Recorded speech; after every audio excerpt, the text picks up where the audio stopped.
Climate Now, in collaboration with Copernicus.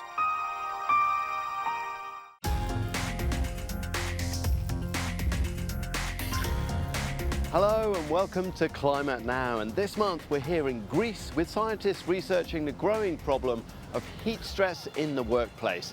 Many of us have to work outdoors, even in a heat wave. So what's going on inside our bodies when the temperature rises?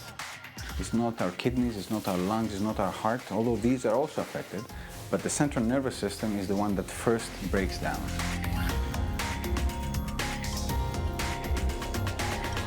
Well, that's our report coming up, but first the latest data from the Copernicus Climate Change Service.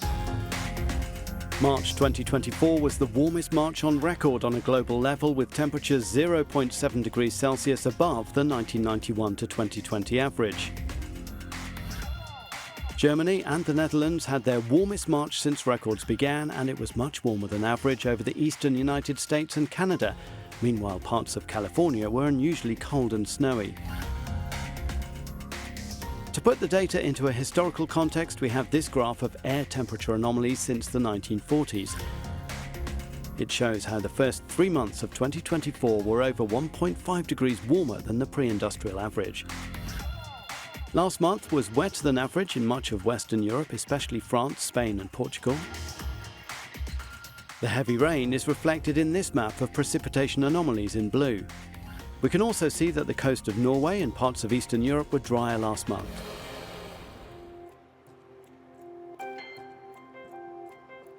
Now to our report on the risks of extreme heat in the workplace.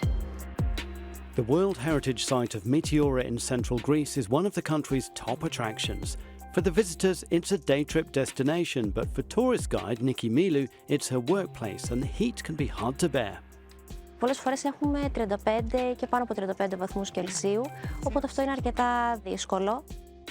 Climate change means heat waves in Europe are becoming more frequent and intense, and heat stress is a persistent problem for Nikki and her clients. Πολλές φορές πρέπει να περιμένουμε αρκετή ώρα στη σκάλα για να ανέβουμε σε ένα μοναστήρι, οπότε αυτό δεν βοηθάει ούτε τον κόσμο ούτε εμάς να μπορέσουμε να ανταπεξέλθουμε.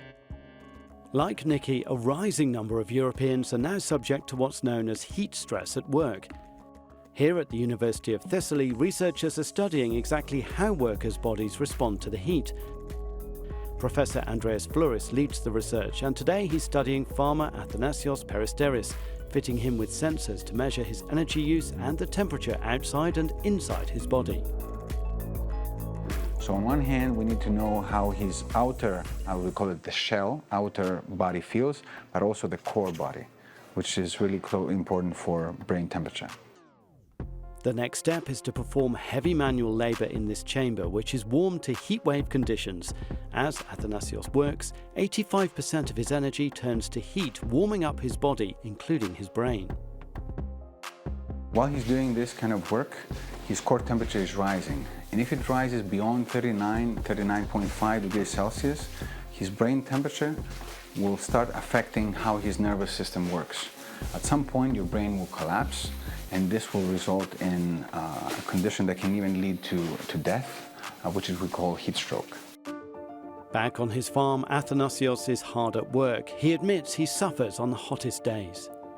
Η αίσθηση που αισθάνομαι όταν από τη ζέστα ή όταν τέτοιο είναι δυσφορία, πόνο στο στήθος, κάτι σαν βάρος εδώ μπροστά και δυσκολία στην αναπνοή. Such symptoms are the first sign of trouble. When the brain and body is too warm, workers should stop, rest, drink water and seek shade. Doing so will preserve their health and preserve their productivity too. One very important issue to understand is that heat is a lose-lose situation. Both the workers are losing their health, but also the employers are losing a lot of bottom line, a lot of financial benefits because of the losses in productivity. But we've seen that with simple and practical solutions, you don't lose any productivity. In fact, you gain productivity instead of losing it.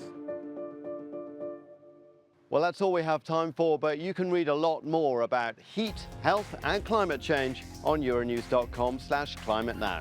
And I'll see you next time.